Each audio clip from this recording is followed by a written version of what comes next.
There's definitely a right and a wrong way to farm in Warframe. Locking in the correct approach will make looting rare resources much easier, and we're going to cover everything to know to farm like a pro in this guide. From which Warframes are best for farming, to which companion you should slot. We'll even go over how to stack boosters for 4x drop rates, and determine whether Steel Path is worth it for farming. Hey everyone, it's Spopes. Just to be clear right from the outset, this guide mainly applies to farming resources like Argon Crystals, Tellurium, Neurodes, etc. Slightly different rules apply to farming Endo, Affinity, Credits, Relics, and certain other items. If you follow the steps laid out in this guide though, you'll get plenty of those other currencies and resources too. I also want to point out that I'll eventually have dedicated guides on how to farm every resource and currency in Warframe. I already have a video on how to farm Tellurium, which is linked above and in the description. But instead of covering the same ground in every video, I decided to make a central hub guide detailing general farming best practices in Warframe, which is what we'll get into here. Let's get started by covering which Warframes are best for farming. There are three main Warframes that the community considers to be good for farming. The first, and the one I personally consider to be the best, is Nekros, or if you want to buff him up a little bit, Nekros Prime. That's because Nekros has a built-in ability called Desecrate. This causes slain enemies to have a 54% chance to drop extra loot. Desecrate is just part of Nekros' toolkit. You activate it at the beginning of a mission, and forget about it. There are also ways you can boost Desecrate, mainly the augment mod Despoil, which consumes health instead of energy whenever Desecrate procs. You have a much larger health pool than you do for energy. With enough corpses strewn around, you could easily run out of energy without Despoil. But really, if you just run Desecrate on Nekros and combine it with Despoil, you have an absolutely excellent, almost AFK loot frame that takes very little work to set up. And you can make Desecrate even more powerful with an additional tip we'll get to in a moment. One of the two other frames the community also considers to be good for farming is Khora. That's because there's an augment mod for Strangledome, her fourth ability, called Pilfering Strangledome. This causes enemies that are held in Strangledome to have a 65% chance of dropping extra loot. However, this only applies when you're using Strangledome. It isn't just a passive ability like with Nekros. But what's really excellent is we get a Khora and a Nekros on the same squad, because these abilities do overlap. But on her own, Khora only has one ability that helps with farming, and you need the augment mod to make it work at all. Unlike with Nekros, where Desecrate is an inherent ability that just gains some added utility with Despoil. And the community also considers Atlas to be a reasonably good loot frame because of his augment mod Orgaze that applies to his third ability Petrify. This fossilizes enemies in front of you, and with Orgaze, petrified enemies have a 25% chance to drop extra loot. Now that's a much smaller increase as compared to Khora or Nekros, and also Atlas and Khora do not get along. You cannot petrify and Strangledome enemies at the same time, but Orgaze does synergize with Nekros' Desecrate. So yeah, those are your three options as far as loot frames go, but if you had to choose just one, I would definitely go with Nekros. He boosts your loot the most substantially, and it's a much easier process where you just turn Desecrate on. With Despoil, it consumes your health instead of energy. It never goes away. Khora and Atlas are mid-tier alternatives at best. And I will put a build guide out here shortly for a Nekros farming build. Really, all that matters is you have Despoil, combined with Stretch or Prime Stretch, and Overextended, just to increase the range of Despoil. Past that point, you might want to invest in Vitality or Umbral Vitality to make it a little bit more survivable on higher level missions, and Equilibrium to keep your health up. This mod makes energy orbs give you health as well. But yeah, to be honest, I have not optimized this build yet. Once I do, I will get a build guide out there. But even unoptimized, Nekros is a beast for looting, with just a few core mods. So something I do want to cover here before we move on is a special role that slash damage plays in optimizing Nekros' Desecrate. This is a little known fact, but Desecrate does not just apply to bodies, it applies to body parts. So slash damage, one of the cool things about it, is it cuts enemies in half. It literally dismembers them. And then for each dismembered piece of a corpse, Desecrate will try to pull loot out of it at that 54% chance. So when you are farming, especially with Nekros, or if you have a Nekros on your team, always use weapons with slash damage. Basically any bladed melee works, like the Cronin Prime I'm using, but there's also kind of a crazy trick to make all weapons do the equivalent of slash damage. This all has to do with a pretty low tier weapon called the Ripkas. But even though Ripkas themselves suck, you can transform them into stat sticks with a special mod that only applies to Ripkas called Amalgam Ripkas True Steel. Now this doesn't actually make slash damage apply to your other weapons, but it gives them a 100% chance to gore, and it does the same thing as Slash. Gore dismembers enemies. It tears them apart. And so with Amalgam Ripkas True Steel, not only are your Ripkas guaranteed to gore, but every other weapon you have equipped as well. So that means you can combine the Exceltra Prime or something like that, any fast room-clearing weapon, with the Ripkas that are modded with Amalgam Ripkas True Steel, and that will make that weapon do the equivalent of slash damage, tear corpses apart for Nekros to Desecrate. And you know, I don't personally do this myself. I find an actual slash weapon is kind of be more fun anyway, running through enemies, tearing them apart. But especially if you're squishy or you want to do damage from a distance, I really recommend the Amalgam Ripkas True Steel hack. It opens up a whole new world of possibilities. So when explaining how Nekros, Khora, and Atlas all interact with each other, we already kind of touched on this point, but this would be a good segue to a brief discussion comparing solo and squad farming. Under ideal circumstances, you can put a squad together with Nekros and also either Khora or Atlas. That'll provide you with ideal looting synergy. However, as you've already discussed, some of those abilities conflict with each other. It's not really good synergy to have a squad with Nekros, Khora, and Atlas, for instance. So I generally just run with random squads, and I do farm in squads, because the more players you have in your squad, the more enemies show up on a map, meaning more chances for drops. However, solo play is also valid and sometimes better, because in solo survival, for instance, you can just camp in a dead end and have all the enemies go to you. Also, you never know who you're going to get in a pickup group. Not to be too mean, but sometimes other players can be so bad or so new that they work to the detriment of your squad. So yes, I do generally farm in a squad for higher enemy spawn rates, and also for the chance that a squad mate may have a resource drop or resource quantity boost that I don't currently have. But there are pros and cons to each approach. I recommend you try farming in a squad and solo to see which one you like best. And then I just touched on mission types briefly, but let's dive deeper into that. What is the best mission type for farming in Warframe? Well, the community generally agrees it is survival, and there are a few reasons for that. First of all, survival is an endless mission type, meaning it does not have a designated endpoint. You can just keep farming till you have what you need. Also, spawn rates scale over time. The longer you play, the more enemies there are. Defense is also reasonably good for farming, but compared to defense, there is no downtime in survival, just constant enemy slaying. In defense, sometimes there will be one enemy stowed away in some random location at the end of a round. You have to hunt down. Then there is downtime between each round anyway. Another big benefit of survival is, especially if you're running solo, you can just do what I said a minute ago and go to a random dead end area. All the enemies will come straight at you. You don't even have to move. Just stay in one spot slaying. You can really only do that in survival. Also in survival, as compared to defense, there is no mission failure risk. Sure, you can run out of life support, but all that does is gradually whittle away at your health. In defense, especially in high-level missions, if you stop paying attention just for a few seconds, the object or operative you're supposed to be defending can die, thus failing the entire mission, which is really annoying. So yeah, all that combined makes survival the best mission type for farming in Warframe. So while you're in your survival match, you gotta ask yourself a question. Is it worth it to go around breaking containers and opening storage lockers? Well, ultimately, that depends on the resource you're trying to farm. Some rare resources, like Tellurium for instance, only drop from enemy kills, so smashing breakable containers and opening lockers will have absolutely no effect. Others, though, like Argon Crystals, can drop from containers. So if you're farming that resource, you should definitely smash. Also, there's a rare chance in any mission for either cyan or amber Iaton stars to drop from containers.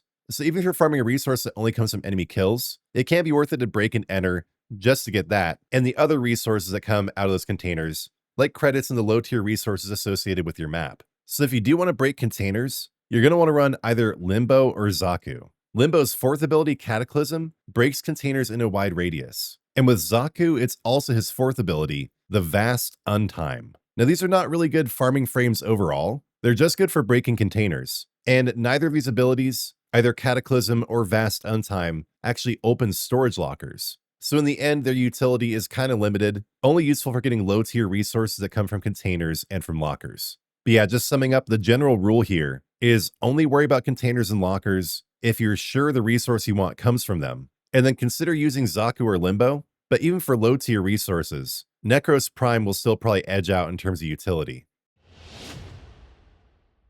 All right, now let's talk about the best companion for farming in Warframe. For the longest time, the Smeeta Kavat was the undisputed GOAT for this. That's because the Smeeta-specific mod Charm had a chance of doubling your resource drops. It was still kind of finicky, but it was definitely worth it. But then with a recent change to companions, Digital Extremes, the devs at Warframe, made it possible for any beast companion to have this effect, with the mod Resourceful Retriever, which gives any beast companion an 18% chance to double resource pickups. So with the Panzer companion being considerably stronger than the Smeeta, it's now a matter of serious debate which one is better. The Panzer is the best overall beast companion. It has powerful room clearing abilities. It can't die. It's overall really strong. However, the barrier to entry for getting a Panzer is much higher. You have to go through this whole rigmarole, hunting them with your trank rifle, gilding them, etc. While getting a Smeeta Kavat is much easier. And if you're going to use Platinum, it's also much cheaper. And even though Charm was changed, it does still have a chance to give you a rare resource from the map you're farming. It only has a 10% chance to activate every time Charm activates,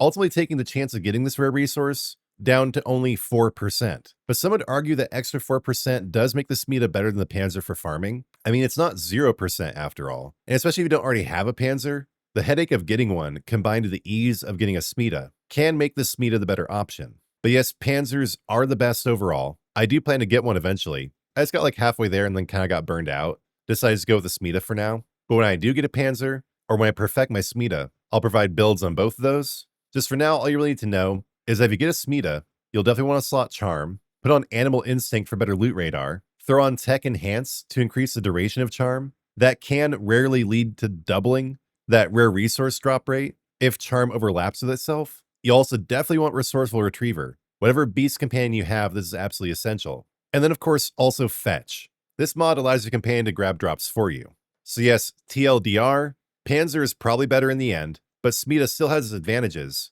mainly that it's easier to get, and also Charm is still useful, even if it isn't the essential farming mod it once was. Alright, now we've covered basically everything to do with your loadout, but there are a few more important points to cover. First of all, whether to farm on Steel Path or not. So as you can see right here, running Steel Path does give you a plus 100% resource drop chance. Essentially, it doubles your drop chance, which at first glance seems to make Steel Path the obvious option for farming. However, Steel Path is much harder. Enemies go up in level by 100. Also, their health and shields are increased by 250%. So all that equates to the time to kill for each enemy going down substantially. Doing some basic math, this is all you need to know. When you're in Steel Path, if your time to kill goes down more than 50% compared to your time to kill on normal, it won't be worth it. See, the only way you can make Steel Path worth it is if you kill enemies at more than half the speed that you usually kill them on normal difficulty. That's because otherwise that 100% resource drop chance will be wasted. So say you only kill enemies at 30% usual speed on Steel Path, you'll actually have a lower resource drop chance than if you were farming on normal, even with that plus 100% buff. So all in all, generally, I do not find Steel Path to be worth it for farming. The benefits do not outweigh the detractors, especially given the fact that my Nekros is honestly kind of squishy because I haven't optimized it. I had no idea what I was doing when I first made this like 6 years ago. Before I took a long break, I put like 6 Forma in it and basically just ruined it. If you have a perfectly optimized loot frame, maybe Steel Path will be worth it for you. But at this point, my Nekros will die pretty much instantly, making Steel Path a complete waste of time. But to be perfectly honest, Steel Path is probably not going to be worth it for any but the most elite players. Try to keep track of your time to kill, and if enemies take any more than twice as long to kill, realize Steel Path is not worth it, and go back to normal difficulty. Alright, that basically does it. There's one more topic to cover. We were just talking about resource drop chances, and in that vein, it's now time to discuss how to boost both your drop chances and the number of resources that come from drops. There are 2 types of boosters that apply here. One is the resource drop chance booster, and the other is the resource booster. These do stack, and what they do is the drop chance booster doubles the drop chance for any resource. So Tellurium, for instance, has a 0.2% chance to drop under normal conditions, with this booster that goes up to 0.4%. Then the other booster, just the plain resource booster, doubles the number of resources you get when you pick them up. So if you normally pick up 1 Argon Crystal, for instance, with this booster, you will get 2. So when combined, these 2 boosters do give you the equivalent of a 4x drop chance. You get twice the drop chance from the drop chance booster and double the drops themselves from the resource booster, ultimately giving you a 300% or 4x chance. Now you may notice these are pretty spendy in the actual Warframe market. That's why I generally just go to a busy instance of a relay and beg. I'll be honest, beg. Because once you're at MR30 or higher, You can give out drop chance and resource boosters as blessings. Some people have basically done everything else in the game, just hang out in relays, and give these out to players who are not as far along in their journeys. So before you start farming, if you don't want to spend a whole bunch of platinum, go to a busy instance of a relay. I generally just go to Strata on Earth because that's usually most popular, and just get in the relay chat and say, hey, could I get a resource drop and a resource booster, please? You can say this however you want. You can be kind of silly about it. You can be really direct. Just try to be polite. That'll probably increase your chances of getting what you want. That's generally how life works. But yeah, this is a crapshoot. You never know if there's anyone there who can even give the booster, and they might just ignore you. But I found that 5 to 10 minutes just lurking a relay begging is better than dropping all your platinum on overpriced resource boosters. At the same time, though, you will want these boosters because they will make your farming much more efficient. So whether you buy them for platinum, whether you get them from relays, just try to make sure you're boosted before you go farm. And also do keep in mind these apply to your whole squad. We touched on this earlier, but this is one of the best benefits of being with a squad. Say you manage to get a resource drop chance booster, one of the other people manage to get a resource booster, those will combine, and everyone in your squad will get that 4x chance. All right, that pretty much covers it. I spent a considerable amount of time researching and making sure that I covered everything important in this video. But even with all that, I'm sure I missed something. So if there is anything I missed, please do leave it in the comments. And also keep in mind that I did purposely leave out how to get each specific resource. I left out full build guides for the sake of brevity, but I am going to come out with build guides for loot frames, loot companions, and dedicated guides for each popular resource. Again, I already have the Tellurium guide, which is in the description, but I'm talking Argon Crystals, Neurodes, etc. And then also the resources, items, and currencies to which these rules only generally apply, like credits, Endo, Relics, etc. You get plenty of Endo just running on survival, but there are definitely more optimized ways to get it. Same goes for credits and Relics. If there is anything you'd like me to cover, please do leave that in the comments. But yes, keep in mind, I am still at the beginning stages of what will end up being a comprehensive series on how to farm everything you could ever want to farm in Warframe.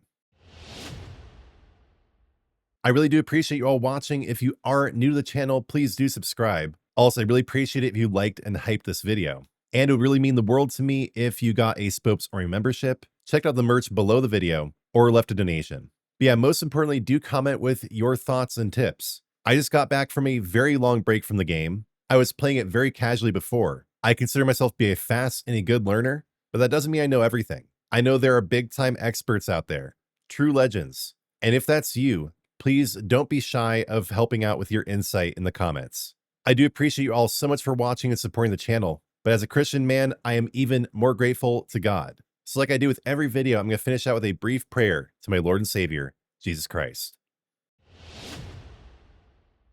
Lord Christ, thank you for Warframe. Please bless all its players and the developers at Digital Extremes. And Lord, please do bless everyone watching this video. I ask you to empower this video to be as helpful as possible, to improve player experiences in Warframe, make the game more fun and rewarding for more people. Lord Christ, I give you all glory for my channel, and I ask you to bless it. I give you all glory for this video. Lord, please do guide us with your Holy Spirit and lead us from temptation, and bless the souls of the dead. Lord, in your mercy, hear our prayer. One more time, thank you so much for watching. Before you go, please do like, hype, comment, and subscribe. And when you do subscribe, turn on notifications, because I'll be back soon with new content.